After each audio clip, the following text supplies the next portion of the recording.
الحمد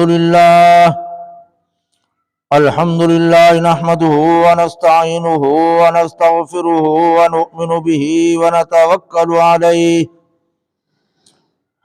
ونعوذ بالله من شرور أنفسنا ومن سيئات أعمالنا من يهده الله فلا مضل له ومن يضلل فلا هادي له ونشهد أن لا إله إلا الله وحده لا شريك له ونشهد أن سيدنا وسندنا وحبيبنا محمدا عبده ورسوله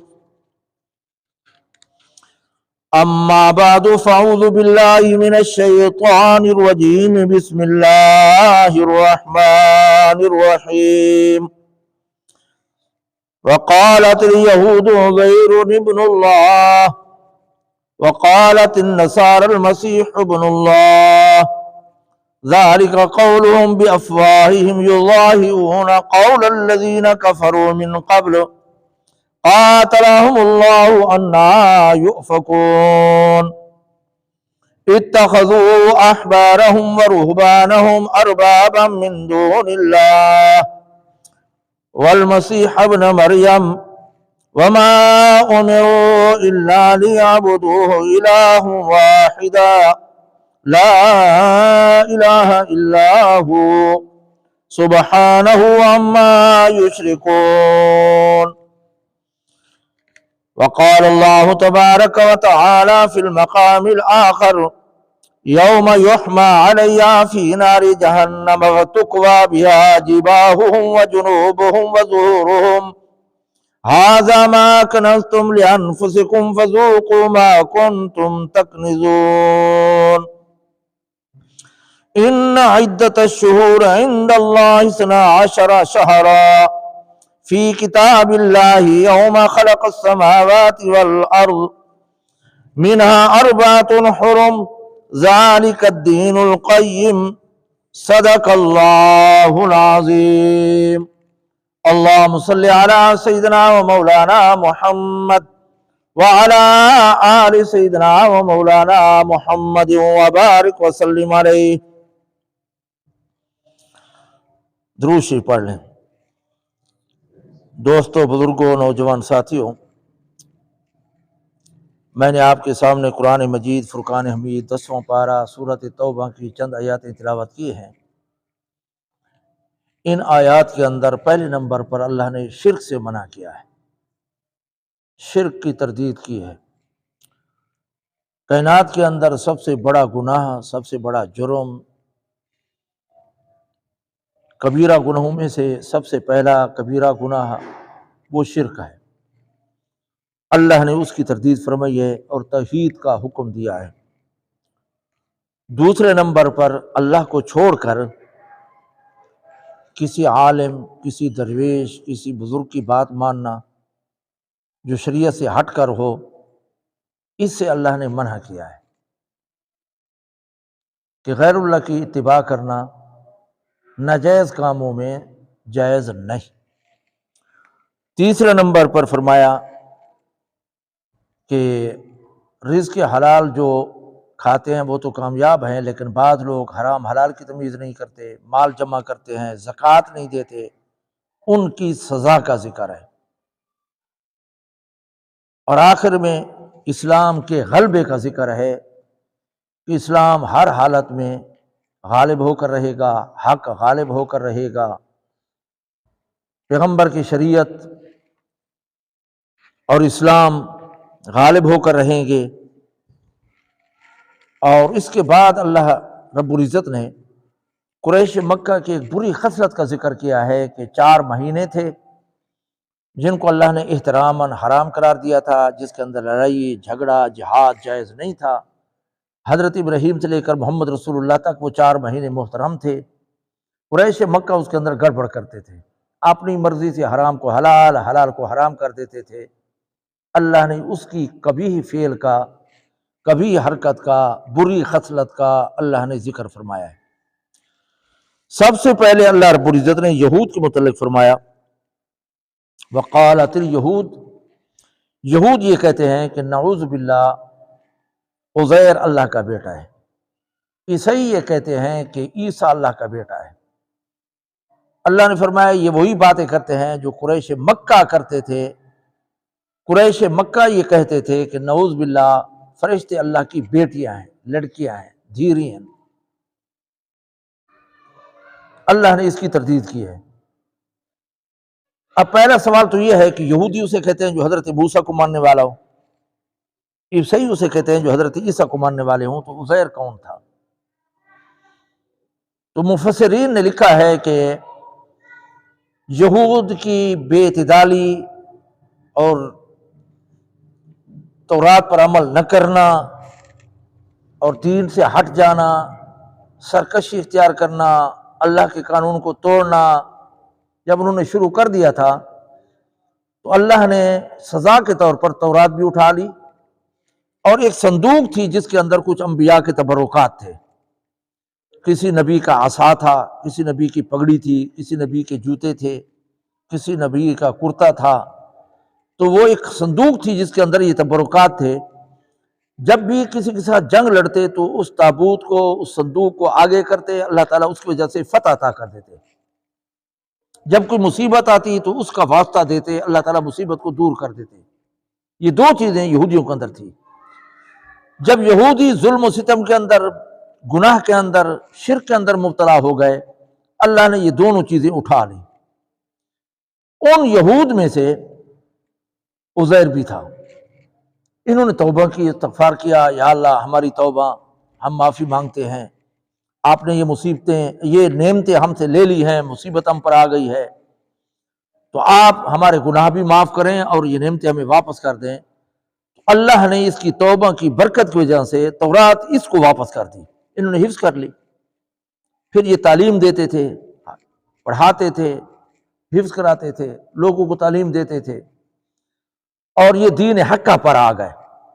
جب یہ عمل کرنے لگے تو کچھ دن بعد وہ صندوق بھی واپس آ گئی جس کے اندر دوسرے تبرکات بھی تھے، اور تورات بھی پھر واپس آ گئی، لکھی لکھائی۔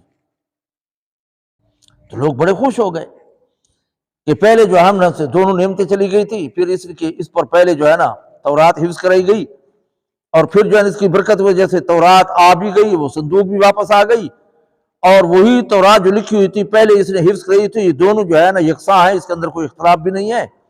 تو پہلے تو اس کا احترام کرنے لگے کہ یہ بزرگ ہے، ولی ہے، بعد کے اندر انہوں نے نعوذ باللہ اللہ کا بیٹا بنا دیا۔ اسی دن سے یہ یہودی ماننے والے تو حضرت موسیٰ کو تھے، لیکن یہ کرامتیں دیکھ کر اور اللہ سے تعلق جو اس کا تھا، جس کی وجہ سے دونوں چیزیں واپس ہوئی، تو اس کے بعد جو ہے نا انہوں نے یہ عقیدہ بنا لیا کہ عزیر نعوذ باللہ خدا کا بیٹا ہے، اس لیے سب کچھ واپس لے آئے۔ اللہ نے اس کی تردید کی ہے۔ نصارہ تھے، عیسائی جسے ہم کہتے ہیں، جنہوں نے حضرت عیسیٰ کو اللہ کا بیٹا بنا لیا۔ وہ کیوں؟ کہ ہمیشہ اولاد جو ہے نا میاں بیوی کے جوڑ سے پیدا ہوتی ہے، لیکن حضرت عیسیٰ علیہ السلام یہ اللہ کا کلمہ تھے، اللہ کی قدرت کی ایک نشانی تھے۔ اللہ نے بغیر باپ کے ان کو جو ہے نا پیدا کیا ہے۔ حضرت مریم جب بالغ ہوئی، پھر ایام مہواری کے بعد جب غسل کرنے کے لیے گئی ایک کھجوروں کے جھرمٹ میں، وہاں جب غسل کیا، پاک ہوئی، کپڑے پہنے، تو ایک خوبصورت انسان آئے، تو انہوں نے پناہ مانگی کہ تو اگر متقی پرہیزگار ہے، خدا کو ماننے والا، تو میں تجھ سے پناہ مانگتی ہوں، آپ دور ہو جائیں، آپ یہاں کیوں آ گئے ہیں، آپ آگے نہ بڑھیں۔ تو اس انسان نے کہا کہ میں انسان نہیں ہوں بلکہ فرشتہ ہوں، جبرائیل ہوں۔ اور پھر حضرت مریم کے جو ہے نا یہاں پھونک ماری، تو حضرت مریم کو فوراً حمل بھی ہو گیا، کچھ دیر بعد جو ہے نا درد ذہ، بچے پیدا ہونے کے بھی آثار پیدا ہو گئے اور بچہ بھی پیدا ہو گیا۔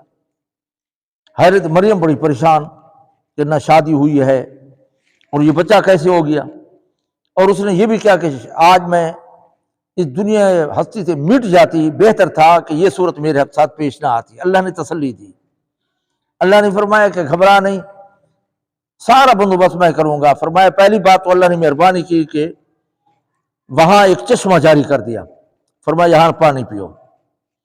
اور علماء لکھا ہے کہ خشک تنے تھے کھجور کے، اللہ نے فرمایا وَهُزِّي إِلَيْكَ بِجِذْعِ النَّخْلَةِ، اس کو تھوڑا ہلاؤ۔ جب حضرت مریم نے ہلایا تو تر و تازہ کھجوریں گرنے لگی۔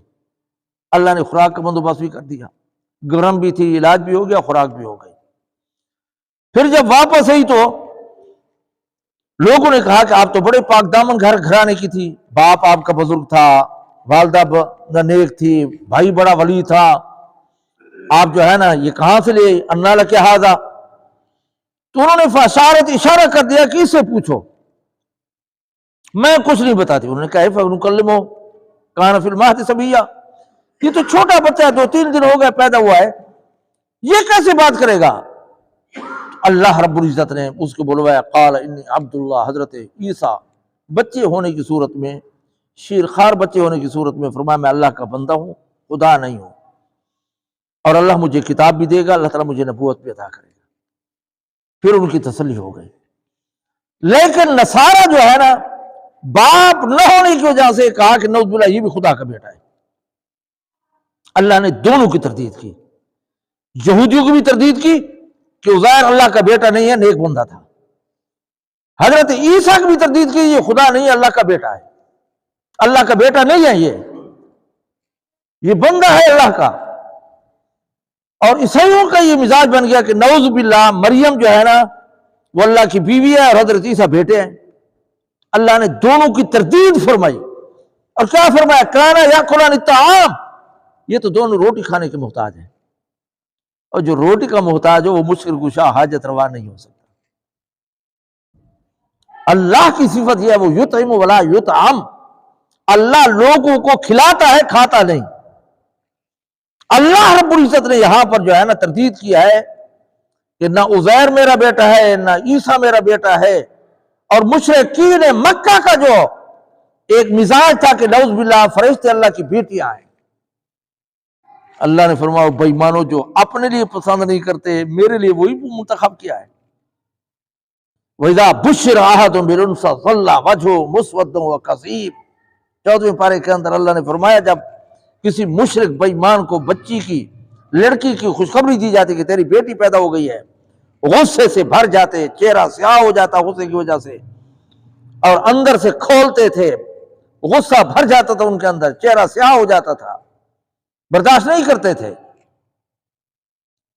تو اللہ نے فرمایا یہ بھی غلط ہیں اور یہ وہی راستہ اختیار ہے، ذالک قول بافواہہم، ان کے منہ کی باتیں ہیں۔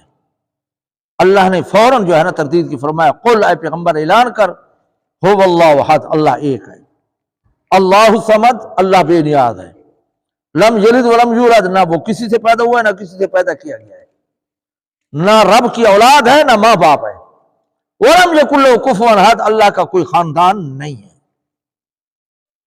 توحید کا اللہ نے ذکر فرمایا میرا کوئی شریک نہیں ہے، کوئی بیٹا نہیں ہے۔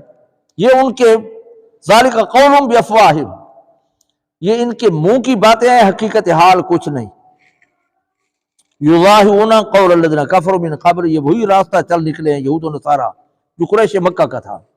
قریش مکہ کا کیا تھا؟ وہ اللہ کی بیٹے مانتے تھے فرشتوں کو، یہودی حضرت عزیر کو بیٹا، عیسائی حضرت عیسیٰ کو بیٹا۔ اللہ نے فرمایا یہ تینوں غلط ہیں، یہ تینوں بے ایمان ہیں، یہ تینوں مشرک ہیں۔ اللہ نے یہاں پر جو ہے نا توحید کا ذکر کیا ہے، شرک سے اللہ نے منع کیا اور شرک کی تردید کیا ہے۔ قاتلہم اللہ انا یؤفکون، اللہ انہیں تباہ و برباد کرے، انہوں نے کون سا جو ہے نا اتنا بڑا گناہ اور کون سا طریقہ اختیار کیا ہے۔ دوسری جگہ قرآن میں آتا ہے انہوں نے ایسے برے بول بولے ہیں کہ شاید آسمان پھٹ جائے اور پہاڑ ریزہ ریزہ ہو جائے، قرآن کے اندر آتا ہے۔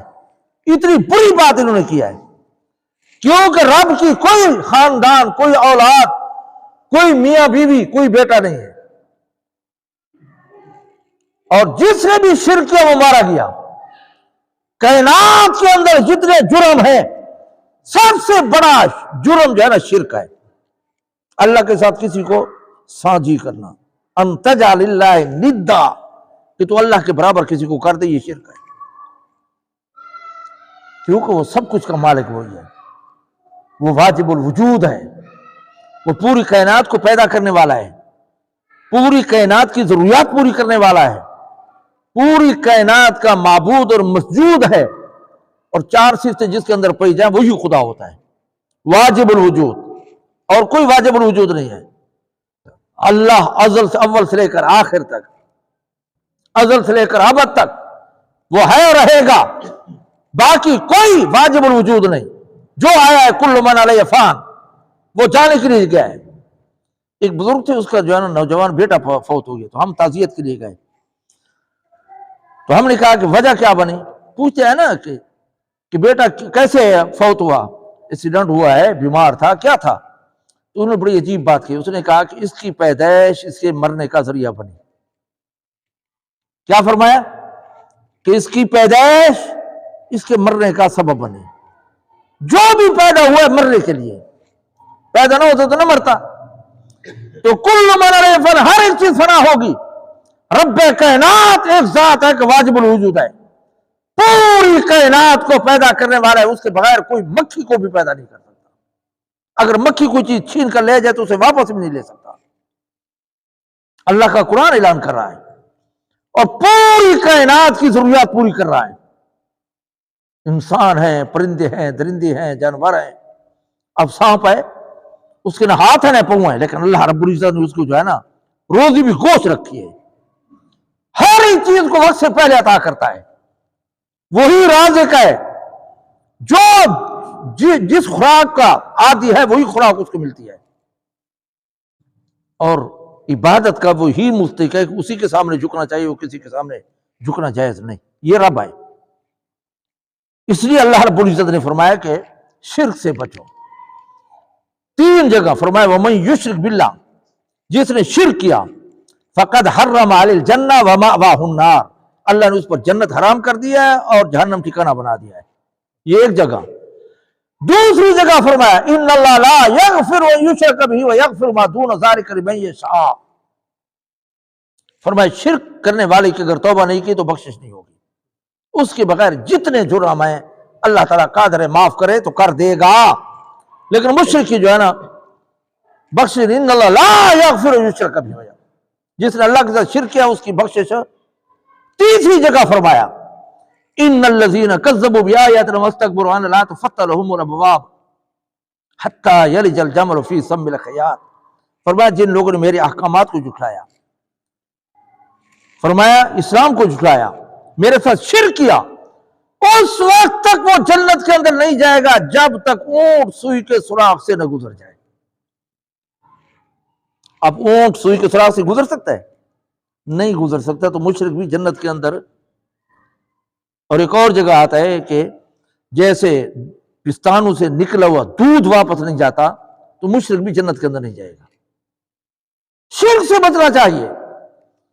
آج ہم شرک کے اندر مبتلا ہے۔ حضور اکرم صلی اللہ علیہ وسلم نے فرمایا مجھے اپنی امت کے اوپر جو ہے نا شرک جلی کا خطرہ نہیں ہے کہ بت گھڑیں گے اور اس کے سامنے سجدے کریں گے، فرمایا اس کا مجھے خطرہ نہیں ہے، شرک خفی کا خطرہ ہے۔ صحابہ نے پوچھا یا رسول اللہ شرک خفی کیا ہے؟ تو حضور اکرم صلی اللہ علیہ وسلم نے فرمایا ریاکاری کرنا، دکھلاوا، نماز پڑھی ہے تب بھی دکھلاوا، حج کیا تب بھی دکھلاوا، اور عمرے کیا تب بھی دکھلاوا، صدقہ خیرات کیا تب بھی دکھلاوا۔ فضائل اعمال کے اندر آپ نے 12 سنا اور پڑھا ہوگا کہ سخی، شہید، کاری، تینوں الٹے منہ گھسیٹ کر جہنم میں ڈالے جائیں گے، نیت صحیح نہیں ہوگی، ریاکاری ہوگی، اللہ کی رضا نہیں ہوگی۔ شرک خفی کا امام الانبیاء صلی اللہ علیہ وسلم نے فرمایا مجھے اپنی امت پر جو ہے نا خطرہ ہے کہ وہ اس کے اندر مبتلا ہوگی۔ اور کامل مسلمان وہ ہے جو جلوت خلوت میں یکساں رہے۔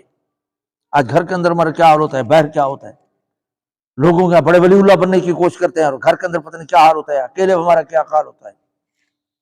اس لیے جو ہے نا انسان کو شرک سے بچنا چاہیے۔ غالباً ایک بزرگ کا آتا ہے کہ جب فوت ہوئے تو رب کائنات نے پوچھ لیا کیا لایا ہو؟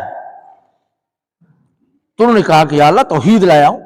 پوری زندگی توحید بیان کرتا رہا کہ رب ایک ہے، قادر ہے، نفع کا، نقصان کا، عزت کا، ذلت کا، روزی کا، اولاد کا، سب کچھ کا مالک رب ہے، توحید ہی بیان کرتا رہا، توحید لے کر آیا ہوں۔ رب کائنات نے فرمایا تیری توحید یہی تھی کہ ایک مرتبہ پیٹ میں درد پیدا ہوا اور کسی نے پوچھا کہ کیوں پیدا ہوا، آپ نے کہا دودھ پیا تھا اس کی وجہ سے درد پیدا ہو گیا ہے۔ پیٹ میں درد پیدا کرنے والا کون ہے؟ دودھ ہے یا رب کائنات ہے؟ آج ہمارے یہاں کوئی بیمار ہو جائے تو اگر شفا مل جائے تو ڈاکٹر بڑا قابل ہے جی، انہوں نے بڑا اچھا علاج کیا تھا میرا، رب کائنات بھول جاتے ہیں ہمیں۔ دوائی بڑی قیمتی تھی جی، میں نے استعمال کیا ٹھیک ہو گیا ہوں، رب کائنات میں بھول جاتا ہے۔ مسئلہ یہ لکھا ہے علماء نے کہ اگر بیمار ہو تو سب سے پہلے اپنے گناہوں کی معافی مانگے، یا اللہ مجھ سے کوئی غلطی ہو گئی ہے۔ ظاہر الفساد فی البر والبحر، زمین و آسمان میں جو مصیبت اور آفت آتے تھے تمہارے گناہوں کی نحوست کی وجہ سے آتی ہے۔ اس لیے انسان کو سب سے پہلے کوئی بیماری تکلیف آ جائے تو اس پر توبہ استغفار کرنا چاہیے، اللہ کی طرف رجوع کرنی چاہیے۔ نمبر 2 صدقہ خیرات کرنا چاہیے، الصدقۃ رد البلا۔ تیسرے نمبر پر علاج معالجہ سنت ہے، لیکن مؤثر حقیقی رب کائنات ہے، دوائی نہیں ہے۔ حدیث کے اندر آتا ہے اللہ تعالیٰ کسی کو شفا نہیں دینا چاہتے تو دوائی اور اس بیماری کے درمیان چادر ڈال دیتے ہیں، وہ دوائی اثر ہی نہیں کرتی، اور جب اس کو شفا دینا چاہے تو دوائی اور اس کی بیماری اور وجود کے درمیان چادر کو ہٹا لیتے ہیں، اللہ تعالیٰ شفا دے دیتا ہے۔ اس لیے انسان کو شرک جلی، شرک خفی سے بچنا چاہیے، یہ گناہ ناقابل معافی ہے، کسی صورت میں معاف نہیں ہوگا۔ آج ہمارے یہاں کیا کچھ ہوتا ہے پتہ نہیں، کئی مشکلوں کے ساتھ ہماری حاجت روا ہے، اس سے بچنا چاہیے۔ تو اللہ رب العزت نے فرمایا کہ یہودی جو عزیر کو نعوذ باللہ اللہ کا بیٹا کہتے ہیں، عیسائی جو عیسیٰ کو حضرت کو بیٹا کہتے ہیں، قذالک قولہم بافواہہم، یہ ان کے منہ کی باتیں ہیں، بکواس ہے، حقیقت کچھ نہیں۔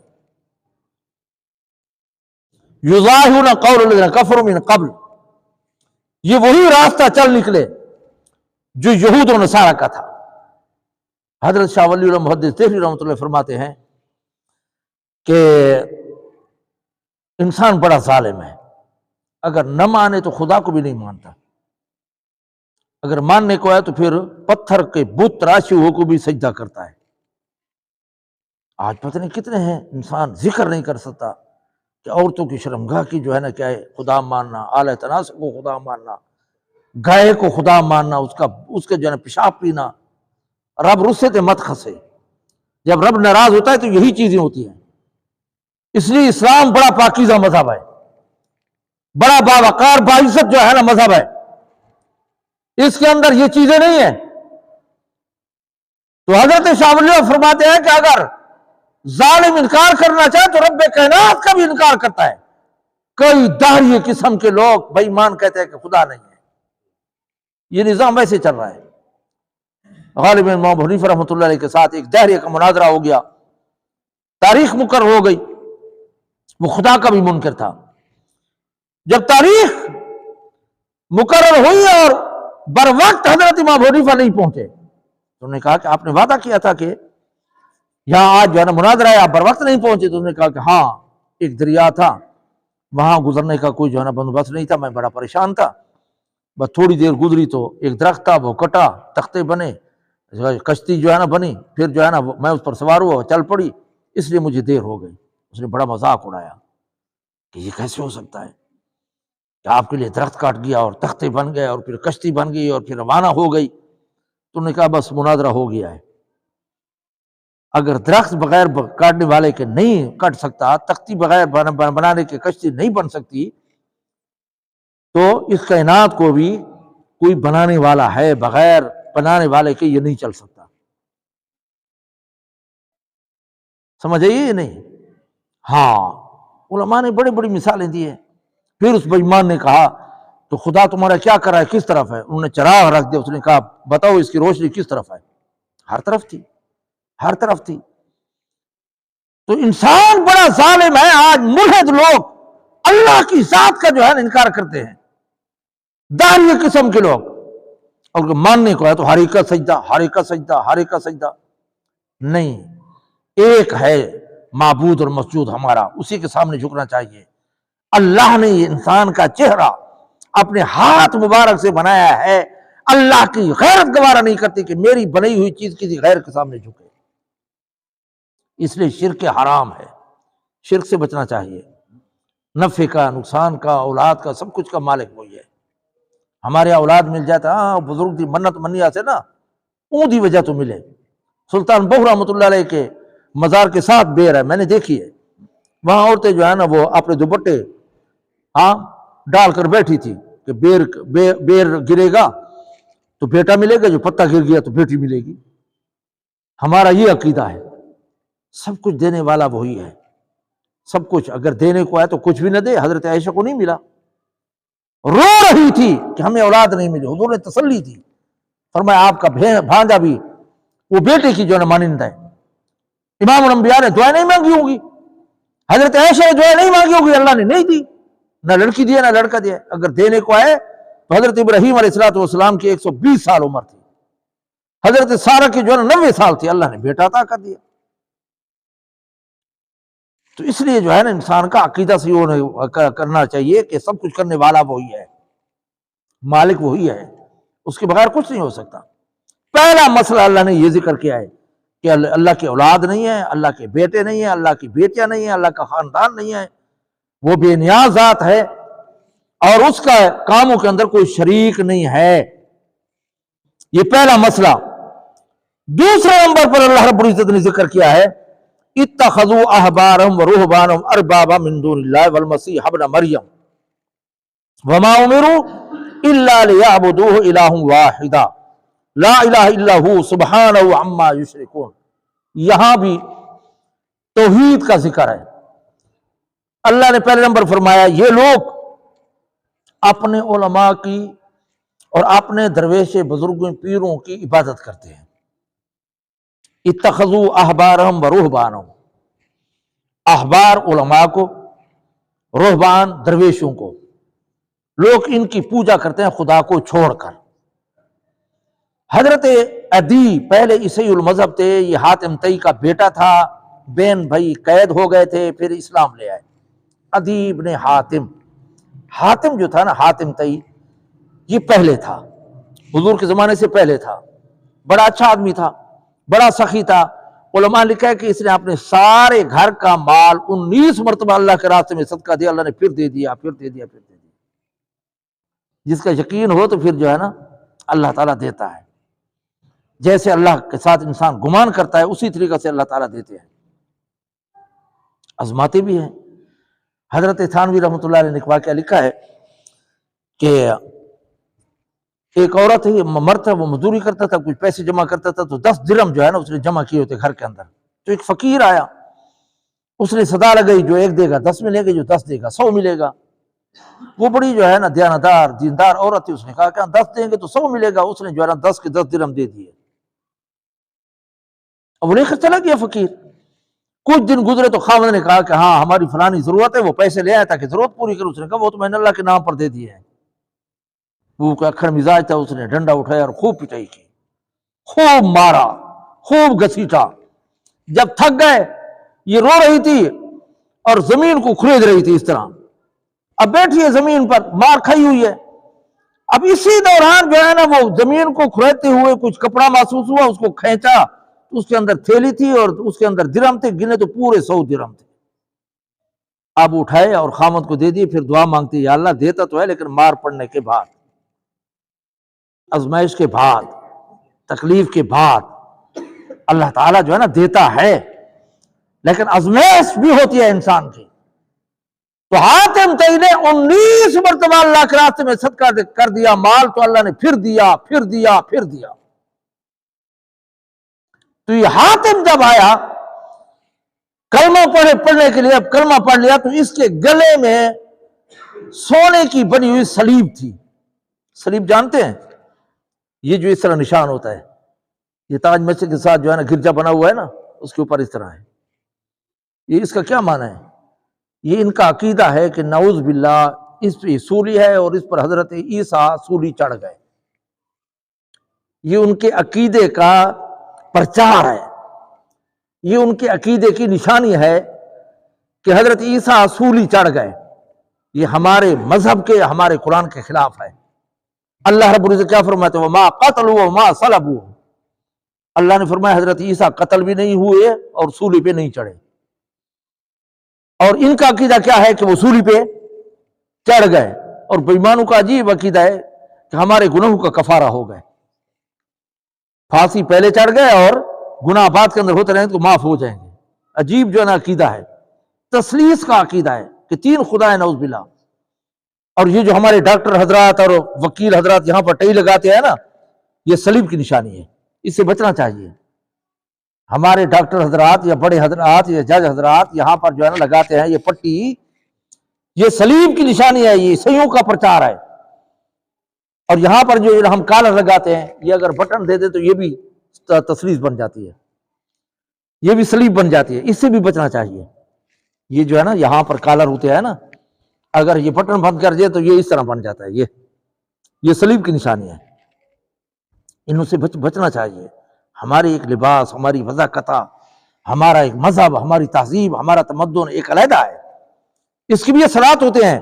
نیک لوگوں کی شکل اختیار کرنی چاہیے۔ حضرت موسیٰ علیہ السلام کے ساتھ 70,000 جادوگر مقابلے کے لیے آئے، مقابلہ ہار گئے، آخر میں کہنے لگے قالوا آمنا برب العالمین رب موسیٰ و ہارون۔ ان سب نے اعلان کر دیا کہ ہم رب پر ایمان لائے، وہ رب جو موسیٰ اور ہارون کا ہے۔ علماء نے کافی بحث کیا ہے، جو پتے کی بات میں آپ کو بتاتا ہوں۔ علماء نے لکھا ہے، علامہ ملا علی قاری رحمۃ اللہ نے لکھا ہے کہ یہ تھے تو دشمن، لیکن یہ کلمہ کیوں پڑھ لیا، مسلمان کیوں ہو گئے؟ تو علماء نے لکھا ہے کہ اس وقت دستور یہ تھا مقابلہ کرنے والوں کا کہ وہ ایک جیسا لباس اور شکل و صورت بنا کر آتے تھے، تو ان 70,000 جادوگر اور ان کے 6-6 10 شاگرد تھے، ان سب نے وہی لباس اور شکل اختیار کی جو حضرت موسیٰ کی تھی۔ اللہ کو پیغمبر کے ساتھ زہری شکل بنانا اتنا پسند ہے کہ اللہ نے ایمان جیسی دولت عطا کر دی۔ لباس کا اثر ہے یا نہیں ہے؟ زہری شکل کا ہوتا ہے یا نہیں ہوتا؟ نیک لوگوں کی شکل اختیار کرو، یہود و نصارہ کے طریقے کو چھوڑو۔ آج ہم نے داڑھیوں کے ڈیزائن بنائے ہوئے ہیں، خدا کا خوف کرو، پیغمبر کی سنت کا مذاق مت اڑاؤ، اللہ کا کہیں عذاب نہ آ جائے۔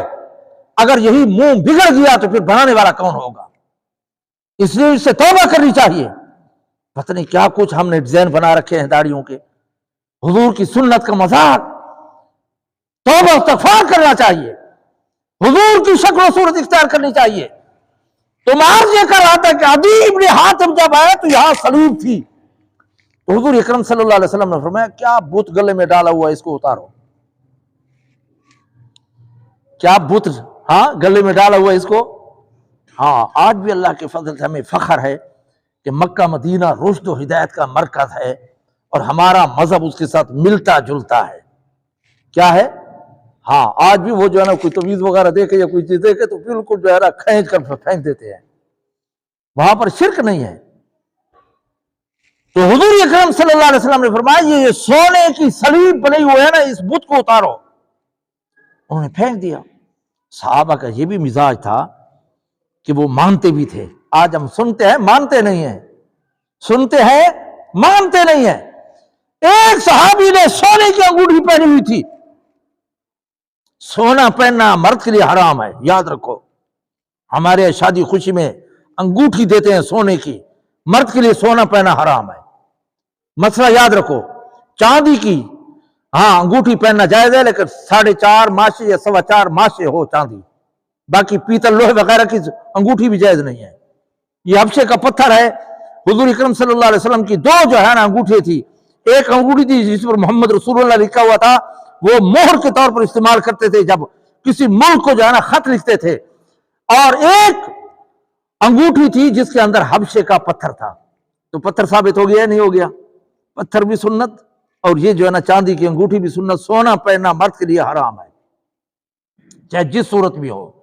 بعض لوگ بعض لوگ انگوٹھے کی سونے کی انگوٹھی پہنتے ہیں، بعض لوگ جو ہے نا یہاں سونے کا پان، بعض لوگ جو ہے کیوٹی ہیں، پتہ نہیں کیا کچھ ہے، عورتوں جیسا لباس۔ تو مرد کے لیے سونا پہننا ناجائز اور حرام ہے، اس سے بچنا چاہیے۔ تو حضور اکرم ایک صحابی نے سونے کی انگوٹھی پہنی ہوئی تھی، حضور اکرم صلی اللہ علیہ وسلم نے اتاری اور پھینک دی۔ اور جب مجلس برخاست ہوئی نا تو صحابی نے اس انگوٹھی کو نہیں لیا. لوگوں نے کہا یار لے لو، اس کو بیچ دینا، پیسے جو ہے نا آ جائیں گے، گھر کے اندر عورتوں کو دے دینا، ان کے لیے سونا پہننا جائز ہے. اس صحابی نے بڑا عجیب جواب دیا. اس نے کہا واللہ لا آخذ ما طرح رسول اللہ صلی اللہ علیہ وسلم. فرمایا مجھے اس رب کی قسم جس نے مجھے پیدا کیا ہے، جس کو پیغمبر پھینک چکا ہے، میں لینے کے لیے تیار نہیں. صحابہ کا مزاج ماننے کا تھا. ایک صحابی نے سرخ لباس پہنا ہوا تھا. سرخ لباس مرد کے لیے اچھا نہیں ہے، حضور کو پسند نہیں تھا. کالا لباس بھی جائز نہیں ہے. جائز ہے ہمارے ہاں، شیعوں کے ہاں تو بالکل جائز نہیں ہے. امام جعفر صادق رحمۃ اللہ علیہ سے کسی نے پوچھا کہ کالی ٹوپی پہن کر نماز پڑھنا جائز؟ اس نے کہا مکروہ ہے، حرام ہے. لیکن آج ہم جو ہے نا اپنے اکابر کے مذہب پر بھی عمل نہیں کرتے. یقین کریں، اگر چاہے دیوبندی ہے، بریلوی ہے، اہل حدیث ہے، شیعہ ہیں، اگر اپنے بزرگوں کے مذہب پر بھی عمل کر لیں نا تو اختلاف ختم ہو جائے گا، کوئی اختلاف نہیں رہے گا. ہم نے اپنی مرضی کا دین بنایا ہوا ہے، شریعت کو اپنے تابع کیا ہوا ہے، اپنے آپ کو شریعت کے تابع نہیں کرتے. تو صحابی نے سرخ چادر پہنی تو حضور نے فرمایا کیا پہنا ہوا ہے؟ ناگواری کا اظہار کیا حضور نے، ناراضگی کا اظہار کیا. اس صحابی نے اس چادر کو اتار کر آگ میں ڈال دیا. مانا یا نہیں مانا؟ ایک صحابی تھا، اس کو 2 منزلہ گھر تھا، حضور کو پسند نہیں. فرمایا کس کا گھر ہے؟ وہ اس وقت اسراف میں شمار ہوتا تھا کہ یہ 2 منزلہ گھر کیوں بنایا ہے. اور جب وہ صحابی آئے، انہوں نے سلام ڈالا، حضور نے سلام کا جواب نہیں دیا. وہ بڑی حیران کہ آج حضور نے سلام کا جواب نہیں دیا. اور جب تحقیق کی تو انہوں نے کہا کہ آپ کے گھر کے پاس گزرے تھے، حضور نے تو ناگواری کا اظہار کیا. بس اٹھے، اس نے کدال لیا اور اپنے گھر کو گرا دیا. یہ جذبہ تھا. ایک صحابی تھے، شراب لینے کے لیے گئے. شراب بعد کے اندر حرام ہوئی ہے. یہ متا اور گھر کے پلے ہوئے گدھے اور شراب یہ سن 7 ہجری میں غالباً حرام ہوا ہے. پہلے شراب جائز تھی. تو وہ جب اونٹوں پہ شراب لے کر آیا تو ایک صحابی ملا. اسے کہا کہ ایسا شراب لے کر آیا ہوں جو مدینے والے پیئیں گے تو یاد رکھیں گے، بڑا خوشبودار، بڑا مزیدار. تو صحابی نے ٹھنڈا سانس لیا. اس نے کہا میری تجارت پر تو خوش نہیں ہے، مجھے تو بڑا نفع ہوگا، بڑا قیمتی شراب لے کر آیا ہوں. تو صحابی نے کہا جس شراب کو تلایا ہے اس کے حرام ہونے کا اعلان ہو گیا ہے. تو اس نے اونٹوں کو وہاں کھڑا کر دیا. مدینے میں آ کر تحقیق کی تو واقعتاً وہ حرام ہو چکا تھا. تو اس نے وہ مشکیزیں وہاں پر پھاڑ دی اور بہا دیا. کسی ہیلے بہانے سے اس کو بیچا نہیں. اور وہ اتنی قیمتی شراب تھی کہ کئی دنوں تک وہاں سے خوشبو آتی رہی. لیکن اس نے مانا کہ حرام ہو گئے تو ٹھیک ہے. اور یہ ابن سیرین کے متعلق آتا ہے، انہوں نے جو ہے نا قریب تھے 40,000 درہم جو ہے نا قرضہ لیے تھے اور زیتون کا تیل لیا. تو اس کے اندر جو ہے نا چوہا پڑ گیا. تو اب وہ ناپاک ہو تو اس کو بہا دیا. اب وہ قرضہ تھا تو اس قرضے کی وجہ سے قید ہو گئے. سب کچھ برداشت کیا لیکن ہیلے بہانے کر کے اس کو بیچا نہیں ہے. ہمارے یہاں کیا ہوتا ہے، کتے بلے جو ہے نا بیچے جاتے ہیں مسلمان ہمیں کبھی سوچنا چاہیے یار. تو میں عرض یہ کر رہا تھا کہ صحابہ کا مزاج ماننے کا تھا. آج ہم سنتے ہیں مانتے نہیں. اللہ نے زبان ایک دیا، کان 2 دیے ہیں. ہمارے یہاں کیا مشہور ہے، ایک کان سے سنو دوسرے سے نکالو. علماء لکھا ہے کہ زبان ایک دیے، کان 2 دیے ہیں. اللہ بتانا چاہتے ہیں کہ بولو کم، سنو زیادہ اور عمل زیادہ کرو. عدی بن حاتم نے وہ صلیب جو ہے نا سونے کی بنی ہوئی تھی وہ پھینک دی. اور حضور اکرم صلی اللہ علیہ وسلم نے یہی آیت تلاوت کی، یہی آیت اتخذوا احبارهم ورهبانهم اربابا من دون اللہ، کہ لوگ پوجا کرتے ہیں علماء کی اور درویشوں کی. عدی بن حاتم نے کہا یا رسول اللہ، ہم اپنے علماء کی اور اپنے درویشوں کی پوجا نہیں کرتے. قرآن کے اندر ہے پوجا کرتے ہو. یہ بات میری سمجھ میں نہیں آ رہی. اللہ نے فرمایا تم جو ہے نا اللہ کو چھوڑ کر ان کی پوجا کرتے ہو. تو امام الانبیاء صلی اللہ علیہ وسلم نے فرمایا کہ ان کی بات کو ماننا، رب کی بات کو چھوڑ دینا، یہ ان کی عبادت کرنا ہے. وہ حرام کو حلال قرار دیتے، جائز کو ناجائز قرار دیتے، یہ ان کی بات مانتے تھے. آج بھی یہی حکم ہے کہ اللہ کے بغیر کسی غیر کی بات ماننا جو شریعت اور اسلام کے خلاف ہو وہ اسی زمرے کے اندر آئے گا، اسی کے لیے وعید ہے. آج ہم خاندان کے رسم و رواج نہیں چھوڑتے، اسی طریقے سے کوئی اپنی جو ہے نا رسم و رواج چلی آ رہے وہ نہیں چھوڑتے۔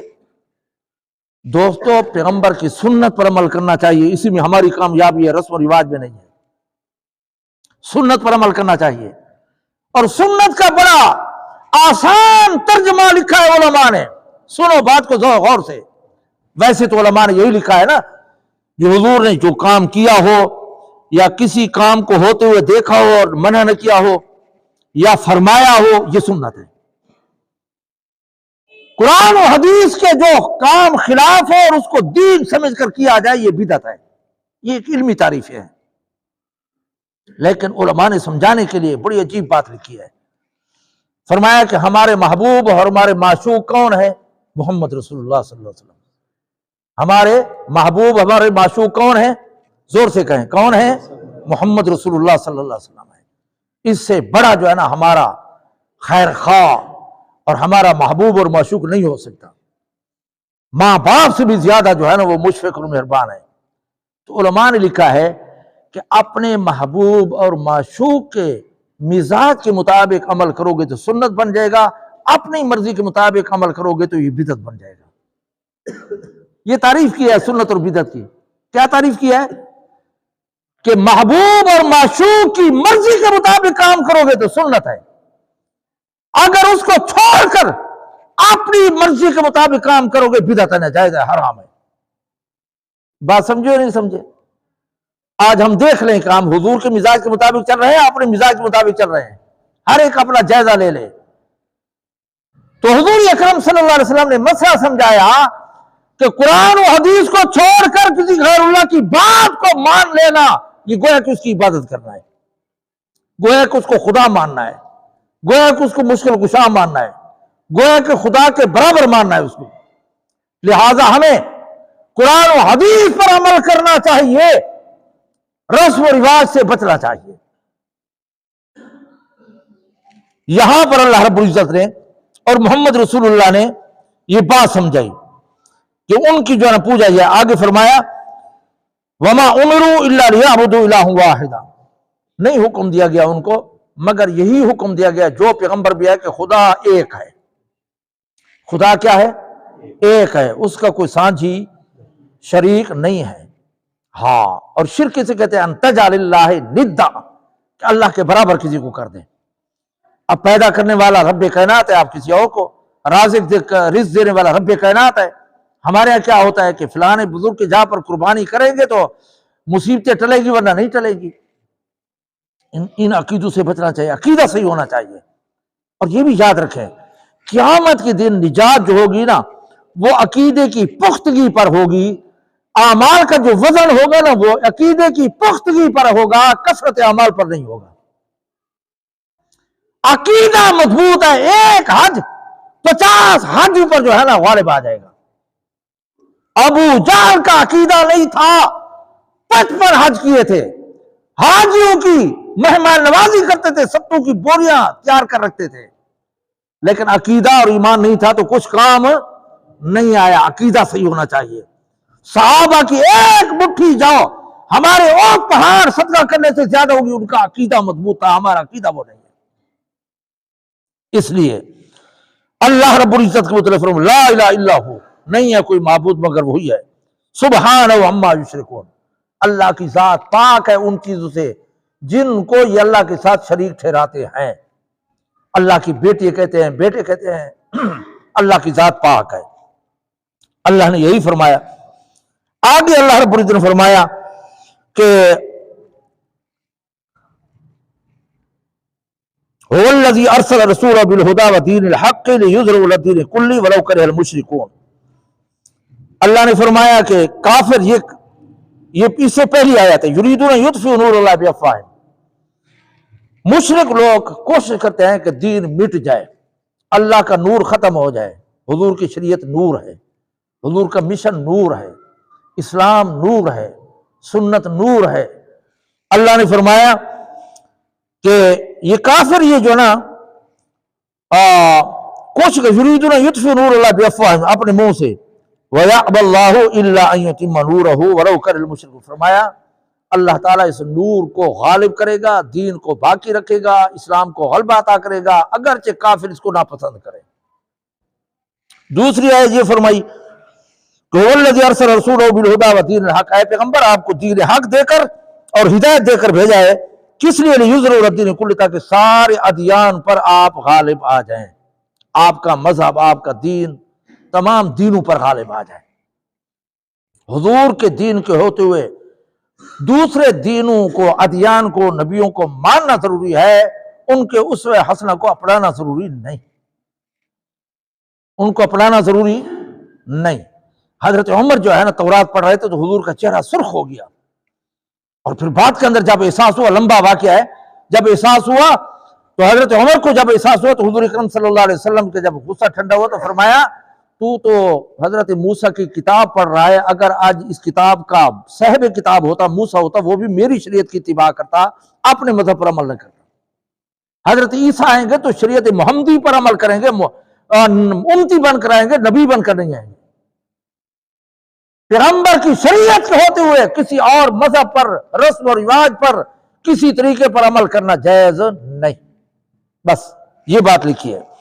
آگے فرمایا یا ایھا الذین آمنوا، اے وہ لوگ جو ایمان لائے ہو، ان کثیر من الاحبار، بہت سے جو ہے نا علماء، بہت سے پیر و مرشد، لیأکلون اموال الناس بالباطل، ناجائز طریقے پر لوگوں کا مال کھاتے ہیں۔ تویز لینے کے لیے جاؤ نا تو پھر بعض جگہ ہے کہ ہاں وہ 100 روپے دا ہوئے، 500 والا ہوئے، 1000 والا ہوئے، کتنے والا ہوئے۔ یا بعض بے ایمان یہ کہتے ہیں، بہت سے فرقے ہیں، بوریا فرقہ ہے، یا بعض ہیں وہ کہتے ہیں کہ ہاں نمازوں کی جو ہے نا کیا ہے فدیہ آپ جو ہم جمع کرا دیں، نماز آپ پر معاف۔ حضور نے تو کوئی نماز معاف نہیں کرائی۔ آج جو ہے نا ہم جو ہے نا کیا کرتے ہیں، نمازیں معاف کرائی ہوئے ہیں۔ یہ بوریا فرقہ ہے کراچی کے اندر، اس کا یہی عقیدہ ہے کہ جتنے زندگی کے گناہ ہو جائیں، جتنے نمازیں ہوں، بس فدیہ دو، سب کچھ جو ہے نا معاف ہو جائے گا۔ حضور اکرم صلی اللہ علیہ وسلم پر تو معاف نہیں ہوئی، بلکہ غزوہ خندق کے موقع پر امام الانبیاء صلی اللہ علیہ وسلم نے جب جنگ لڑی تو 3 نمازیں فوت ہو گئیں، عصر، ظہر، عصر، مغرب، اور عشاء جو ہے نا وہ اپنے وقت سے تھوڑی لیٹ ہو کر پڑھی۔ بعض کہتے ہیں 3، بعض کہتے ہیں 4۔ جب یہ فوت ہوئی تو حضور اکرم صلی اللہ علیہ وسلم نے اپنی رحمت کے ہاتھ اٹھائے، فرمایا یا اللہ ان لوگوں کی قبروں کو جہنم کے انگاروں سے بھر دے جنہوں نے ہمیں نماز نہیں پڑھنے دی۔ اور پھر قضائی لوٹائی، حضور پر تو معاف نہیں تھی، صحابہ پر تو معاف نہیں تھی۔ ہم جو ہے نا کیا کرتے ہیں، پتہ نہیں کیا ہیلے بہانے بناتے ہیں۔ لیأکلون اموال الناس بالباطل، باطل طریقے پر جو ہے نا وہ لوگوں کا مال کھاتے ہیں، ناجائز طریقے پر، ہیلے بہانے کر کے۔ بس نذرانہ کھدیا و تیری مراد پوری تھی، ویسی مرادیں پوری کرنے والا دربار نہیں ہے، رب کائنات ہے۔ ان چیزوں سے بچنا چاہیے۔ اور خرچ کہاں کرتے ہوئے صدون عن سبیل اللہ، اللہ کے راستے سے روکتے ہیں۔ قریش مکہ مراد ہے بے ایمان۔ اور آگے فرمایا والذین یکنزون الذھب، جو لوگ سونے کا ذخیرہ کرتے ہیں، محفوظ کرتے ہیں اور بڑی حفاظت کر کے رکھتے ہیں، والفضہ، چاندی کو، ولا ينفقون فی سبیل اللہ، اللہ کے راستے میں خرچ نہیں کرتے، وبشرہم بعذاب علیم، ان کے لیے دردناک عذاب کی خوشخبری ہے۔ اب سزا پر تو خوشخبری نہیں ہوتی، لیکن اللہ نے مذاق کیا کافروں کے ساتھ کہ جو مال و دولت جمع کرتے ہیں، نہ زکوٰۃ، نہ صدقہ، نہ خیرات، کچھ بھی نہیں کرتے، اللہ نے فرمایا ان کو عذاب کی خوشخبری ہے۔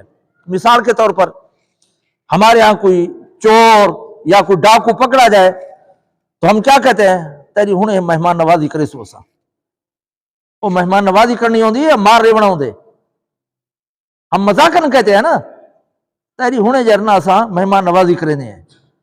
مہمان کا تو عزت احترام ہوتا ہے نا، لیکن مذاق کرتے ہیں اس پر کہ ابھی آپ سے دیکھ لیں گے ہم۔ رب کائنات نے بھی فرمایا کہ جو مال و دولت جمع کرتے ہیں، زکوٰۃ ادا نہیں کرتے، ان کے لیے عذاب ہوگا۔ آگے تفسیر بیان کی، یوم یحمى علیہ فی نار جہنم فتکوی بہا جباہہم وجنوبہم وظہورہم ھذا ما کنزتم لانفسکم فذوقوا ما کنتم تکنزون۔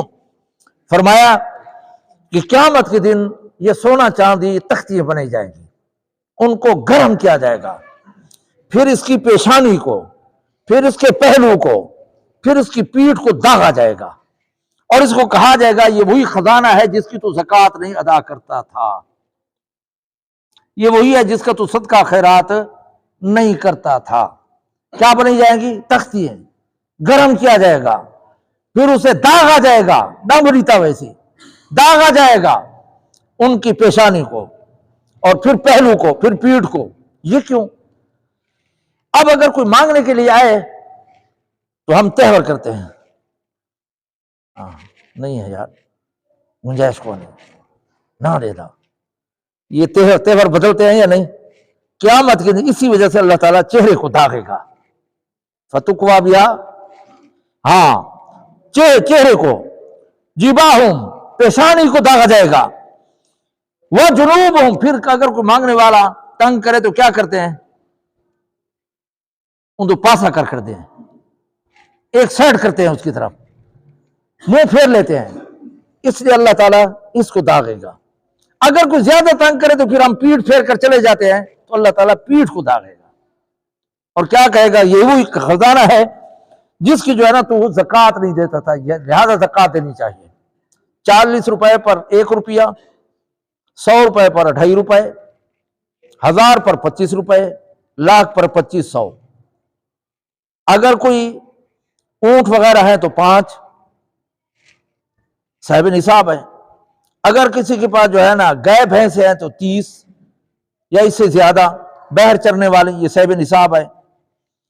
اگر بکری ہیں تو 50، یہ 40 سے اوپر جو ہے نا کیا ہے؟ یہ صاحب نصاب ہے۔ اسی طریقے سے جو ہے نا 52.5 تولے چاندی، 7.5 تولے سونا، یہ صاحب نصاب ہے۔ اس کو زکوٰۃ دینی چاہیے جب سال گزر جائے، زکوٰۃ دینی چاہیے، یہ واجب ہے۔ جیسے نماز پڑھنا ضروری ہے اسی طریقے سے زکوٰۃ دینا بھی ضروری ہے۔ آج ہمارے گھروں کے اندر 8 تولے، 10 تولے، 12 تولے، 20 تولے ہیں، عورتیں زکوٰۃ دینے کا نام بھی نہیں لیتی، قربانی نہیں کرتی، صدقہ خیرات ادا نہیں کرتی، تو یہ ان کے لیے وعید ہے، لہذا زکوٰۃ دینی چاہیے۔ جب آئے تھے خالی ہاتھ تھے، اللہ نے لاکھ پتی، کروڑ پتی، ارب پتی بنا دیا ہے، لیکن جب زکوٰۃ دینے کا وقت ہے تو ہم جو ہے نا پھر جو ہے نا ادا نہیں کرتے، اور پھر ہیلے بہانے۔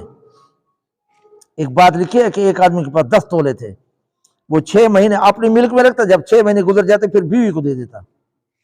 وہ کہتے سال تو پورا نہیں ہوا، 6 مہینے میری ملک میں ہے، 6 مہینے میری بیوی کی ملک میں، سال تو پورا نہیں ہوا، لہذا زکوٰۃ ادا۔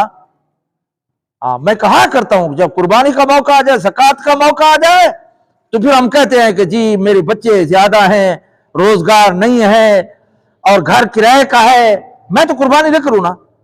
یعنی جان چھڑانے کی کوشش کرتا ہے کہ مولوی کے منہ سے نکلے کہ بس تیرے اوپر نہیں ہے اور میری جان چھوٹ جائے۔ اور اگر ٹچ موبائل لینا ہو تو، ٹی وی لینی ہو تو، میرے پاس آج دن تک اس عمر تک کوئی نہیں آیا کہ میرا روزگار نہیں ہے، گھر کرائے کا ہے، اور مال بچے زیادہ ہیں، میں ٹچ موبائل لوں یا نہ لوں، میرے پاس پوچھنے کے لیے نہیں آیا کوئی۔ آپ سے پوچھا ہو تو کوئی اور بات ہے، میرے پاس آج تک کوئی نہیں آیا۔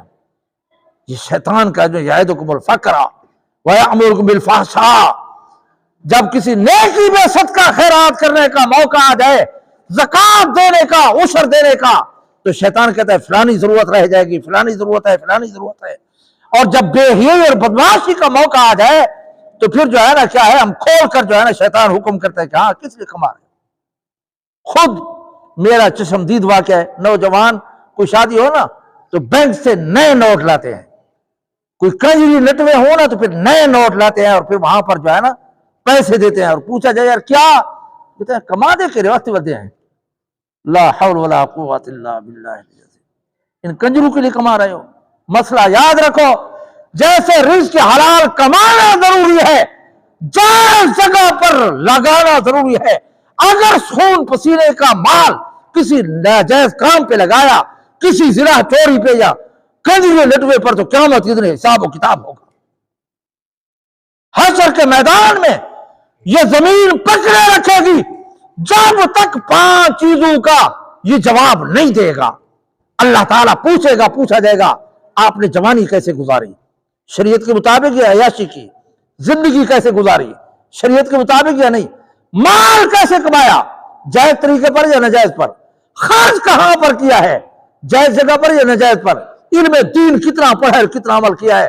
فرمایا کوئی انسان وہاں حشر کے میدان سے نہیں ہل سکے گا جب تک ان 5 سوالوں کا جواب صحیح نہیں دے گا۔ اس لیے احمد علی لاہوری رحمۃ اللہ فرماتے ہیں یہ آخرت کا پرچہ ہے، وقت سے پہلے آؤٹ ہو گیا ہے، لہذا اس کی پہلے تیاری کر لینی چاہیے۔ بات سمجھے یا نہیں سمجھے؟ اس لیے انسان کو چاہیے کہ انسان اللہ کے حقوق ادا کرے۔ حدیث کے اندر آتا ہے مال بڑھتا بھی ہے اور محفوظ بھی ہوتا ہے، اس لیے زکوٰۃ دیا کرو، حج عمرے کیا کرو۔ حضور اکرم صلی اللہ علیہ وسلم نے فرمایا حج عمرے زیادہ کرو، اس سے گناہ بھی معاف ہوں گے اور اس سے جو ہے نا کیا ہوگا، رزق بھی بڑھے گا۔ اور میں نے ایک عجیب حدیث پڑھی ہے اگلے دنوں میں، عجیب حدیث پڑھی ہے، فرمایا جو حج عمرے زیادہ کرتا ہے اللہ تعالیٰ رشد و ہدایت کی مور اس کے دل پر لگا کرتے ہیں، وہ منافقت کی اور کفر کی اور شرک کی موت نہیں مرتا، ہدایت پر رہتا ہے۔ اس لیے اس کی بھی تمنا کرنی چاہیے۔ آئندہ جمعے کو ضرور آنا، میرا بھی ارادہ ہے عمرے کا، اور آئندہ جمعے پہ پھر ایک دوسرے سے بات کریں گے۔ اللہ تعالیٰ اس حاضری کو قبول فرمائے۔ ہاں یہ بھی جذبہ ہونا چاہیے ہمارے اندر، سمجھ آ گئی ہے نا؟ آج یہ ہم نہیں ہے، اور اللہ کے فضل سے جیسا کہ جرگا جاتا ہے نا کہیں تو آگے والے مان جاتے ہیں۔ انسان ہے دل میں کافی باتیں آتی ہیں، تو میرے دل میں خیال ہے کہ ہم جرگا جا رہے ہیں، جرگا جاتا ہے نا تو آگے والا جتنا بھی سخت دل ہو نا وہ مانتا ہے۔ تو میں نے دل کے اندر سوچا کہ میں بھی بچوں کو لے کر جو ہے اللہ کے ہاں جرگا لے کر جا رہا ہوں، امید ہے کہ اللہ تعالیٰ حاضری کو قبول فرمائے، اللہ تعالیٰ ہمیں حج عمرے کی بھی توفیق عطا فرمائے۔ سمجھ آ گئی ہے نا؟ آج ہمارے یہاں پتہ نہیں کتنے دولت ہے، مال ہے، یہ نہیں ہے ہمارے اندر۔ تو میں عرض یہ کر رہا تھا کہ جہیز جگہ پہ ضرور خرچ کرنا چاہیے۔ میں انشاءاللہ آئندہ جمعہ 28 کو ہماری تیاری ہے، اور اللہ کے فضل سے جائیں گے، دعا کریں اللہ تعالیٰ اس حاضری کو قبول فرمائے، اللہ تعالیٰ اس حاضری کو قبول فرمائے۔ تو میرا ارادہ ہے انشاءاللہ آئندہ جمعہ ہوگا انشاءاللہ تو ایک دوسرے سے حقوق بخشوائیں گے۔ میں نے پہلے بھی کہا ہے کہ آج دن تک میں نے کسی پر اٹیک نہیں کیا، کسی کو پیغور نہیں دیا، کسی کی توہین نہیں کی، جوڑنے کی، صلہ رحمی کی، اتفاق اتحاد کی جو ہے نا بات کی ہے۔ پھر بھی اگر کوئی جو ہے نا مجھ سے غلطی ہو گئی ہو تو میں دستبردہ معافی کی درخواست کرتا ہوں۔ موت کا کوئی پتہ نہیں ہے، اور خاص کر 3-4 دعائیں میں نے مانگی ہیں، اللہ کے فضل سے وہ پوری ہوئی ہیں۔ میں نے دنیا کے اندر 3-4 دعائیں مانگی ہیں، اللہ نے قبول کیا ہے۔ ایک دعا یہ بھی مانگی ہے کہ یا اللہ مکہ مکرمہ کی یا مدینہ منورہ کی موت نصیب فرما۔ تو موت کا کوئی پتہ نہیں ہے، میں تو جب بھی جاتا ہوں نا تو یہی ارادہ کر کے جاتا ہوں کہ وہ دعا قبول ہو گئی ہے۔ بہرحال جو بھی کیا ہے اللہ تعالیٰ قبول فرمائے۔ پھر بھی اگر کوئی غلطی ہو گئی ہے یا کسی کی دل آزاری ہوئی ہے تو کھلے دل سے جو ہے نا میں معافی کا اعلان کرتا ہوں۔ ہاں اللہ تعالیٰ آپ کو جزائے خیر عطا فرمائے، اتفاق اتحاد کی، صلہ رحمی کی آپ کو درس دیتا ہوں۔ جو بھی میں نے بیان کیا ہے اپنی طرف سے قرآن و حدیث کے مطابق، کسی پر کوئی ظلم و زیادتی نہیں کی۔ پھر بھی انسان ہے، معصوم کوئی نہیں ہے، غلطی ہو گئی ہوگی۔ اگر کوئی غلطی ہو گئی ہے بیان کرنے میں تو خدا سے بھی معافی کا طلبگار ہوں اور آپ سے بھی۔ انشاءاللہ آئندہ جمعہ تو آئے گا، 24 کو ہے، 28 کو ہماری جو ہے روانگی ہے۔ تو یہ دعا کریں کہ اللہ تعالیٰ اس حاضری کو قبول فرمائے، اللہ تعالیٰ اس حاضری کو قبول فرمائے۔ ایک بزرگ تھے، وہ طواف کے لیے کرتے تھے، جب بھی لبیک اللہم لبیک کہتے تھے تو اوپر سے آواز آ جاتی تھی لا لبیک لا لبیک۔ اس کے ساتھ سننے والے یہ کہتے کہ 1 سال گزرا، 2 سال گزرے، 3 سال گزرے، تو اس بزرگ نے پوچھا اس سے کہ یار جو تو لبیک اللہم لبیک کہتا ہے اوپر سے آواز آ جاتی ہے لا لبیک لا لبیک، تو سنتا ہے اپنے متعلق؟ اس نے کہا ہاں میں بھی سنتا ہوں، جب میں لبیک اللہم لبیک کہتا ہوں تو اوپر سے آواز آ جاتی ہے لا لبیک۔ تو اس بزرگ نے کہا کہ پھر آتے کیوں ہو؟ اس نے کہا یار یہ بتا کہ اگر اس دروازے کو چھوڑ دو پھر کس دروازے پہ جاؤں؟ وہ دروازہ بتاؤ، اگر اس کو چھوڑ دو تو پھر کس دروازے پہ جاؤں؟ بھائی یہی بات کرنی تھی، اس کی چیخ نکل گئی، اوپر سے آواز ہوئی کہ میرا بندہ تو نے میرا گھر نہیں چھوڑا، میں نے 7 سال کی تیری حاضری قبول کر لیا، تیری بخشش ہو گئی ہے۔ اس لیے وہ بخشش کا مقام ہے، اس کا بھی خیال کرنا چاہیے۔ عمرے کی اور حج کی جو ہے نا انسان کو کوشش کرنی چاہیے۔ اللہ تعالی ہمیں ادب و احترام کے ساتھ حج عمرے کرنے کی توفیق عطا فرمائے۔ تو میں عرض یہ کر رہا تھا کہ وہ بات رہ گئی کہ انسان کو مال جو ہے نا جائز جگہ پہ استعمال کرنا چاہیے، خصوصاً زکوٰۃ ادا کرنی چاہیے، اور یہ بھی طرف ہونی چاہیے۔ آج ہمارے بڑے بہانے ہیں، جی میری دھی جوان ہے، میرا پوتر جوان ہے، میرا مکان نیراں ہے، اس کے ہم مکلف نہیں ہے یار۔ ہمیں اپنی طرف سے کوشش کرنی چاہیے، ان کا خدا مالک ہے، کوئی جو ہے نا کسی کا جو ہے نا خدا بنا ہوا ہے، ہمیں اپنی فکر کرنی چاہیے۔ تو حضور اکرم صلی اللہ علیہ وسلم نے فرمایا جو ایمان کی حالت میں میرے گھر پہ حاضری دیتا ہے میں اس کے ایسے گناہ معاف کر دیتا ہوں جیسے ماں کے پیٹ سے ابھی پیدا ہوا ہو۔ اللہ تعالی ہماری حاضری کو بھی قبول فرمائے۔ انشاءاللہ آئندہ جمعہ ہوگا، پھر اس کے بعد ہماری ہوگی، ہمارے لیے دعا فرمائے اللہ تعالیٰ اس حاضری کو قبول فرمائے۔ تو میرے دل میں خیال آگئے، تو ویسے خیال آتے رہتے ہیں، انسان ہے۔ میں اللہ کا شکر ادا کرتا ہوں، ہم گھر کے 4 آدمی ہیں، چاروں جا رہے ہیں۔ کافی قرضہ تھا، میں نے اتار دیا اللہ کے فضل، لاکھوں کی تعداد میں۔ اور میں کو بات کے اندر بھی بتاؤں گا، اس تہہ خانے کا 2 لاکھ سے زیادہ قرضہ تھا، اللہ کے فضل سے میں نے اتار کر جا رہا ہوں، کوئی چندہ وغیرہ نہیں ہے۔ 19 سال ہو گئے ہیں اس قرضے کے لیے۔ یہاں 8 ٹن سریا لگا تھا یہاں اس تہہ خانے میں۔ اس لیے میں کہتا ہوں نا کہ اتفاق چاہتے رہو، سیاہ داڑھی تھی سفید ہو گئی ہے، یہ صدقہ جاریہ بنا کر جا رہا ہوں۔ اور تقدیس نعمت کے طور پر آپ کو کہتا ہوں، آپ خدا را، بعض لوگ جو ہے نا کچھ تانو تشریح کرتے ہیں، بڑا افسوس ہوتا ہے، کھا گئے۔ مجھے یاد ہے کہ یہ تہہ خانے کی چھت پڑ رہی تھی، یہاں آبادی کچھ نہیں تھی، اور شٹرنگ ہو چکی تھی، 250 بوری یہاں پر پڑی تھی سیمنٹ کی، بادل تھے۔ لوگوں نے کہا اگر بارش آ گئی تو یہ شٹرنگ کا سامان تہہ بالا ہو جائے گا، اور یہ جو ہے نا سیمنٹ خراب ہو جائے گی۔ خدا کو ہاتھ نادر کر کے کہتا ہوں، منبر رسول پر بیٹھا ہوں، اس پوری رات مجھے اسی فکر میں نیند نہیں آئی، پوری رات دعائیں مانگتا رہا، اوپر دیکھتا کہ یا اللہ بارش نہ برسا تاکہ ہمارا کام خراب نہ ہو جائے۔ یہ ہم نے محنت کی ہے، آپ پریشان نہیں کیا اپنی آخرت بنانے کے لیے۔ آپ سے بھی یہی توقع ہے کہ آپ کار خیر کا ذریعہ بنیں، اتفاق اتحاد سے رہیں۔